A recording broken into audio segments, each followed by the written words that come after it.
ल है साथीहरू यहाँ हामी मकै भाज्दैछौँ है। अनि यो चिज भएको छैन त्यो भएको छैन त्यो कस्तो छ नि झरी पहिला हालेको यो पनि भयो होला पहिला हानेको चाहिँ हुन्छ के ले। यो त के भने ए यो पनि हुन्छ रहेछ चामलको पसेको छ झन् भाँचा यो चाहिँ कलिलो मकै भाज्दैछौँ है हामी चाहिँ गाई अहिले चाहिँ एकै ठाउँ बनाएर देखाउँ न ल उयो यो भाषा यो यताको यो यता नआउने म नि उसलाई बाबुलाई चिन्छ यो पनि शङ्का लागेको छ मलाई यो नहेरी भान्दा ल्याउनु न यो हालिदिउँ यो घारी किन राख्नु बेडीलाई भन्नु नि चक्कु मम्मी हेरेर गरे त्यो त भएको छैन कि कस्तो छ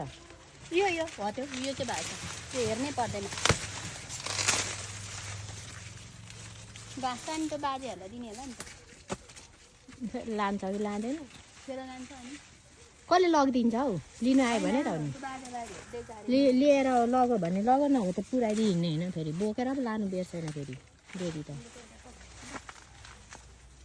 यो चाहिँ मलाई डाउट लागेको छ यो चाहिँ हेरै खाइसकेको रहेछ सुगाले ठिक्क भएको छ यो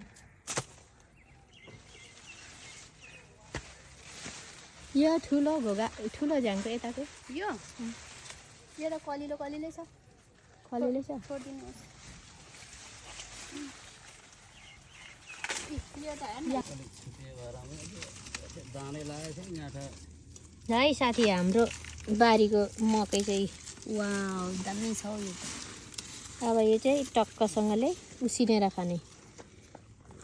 यत्रो यत्रो घोगा फलेको छ साथीहरू ल खाजा हुने भयो आजको लागि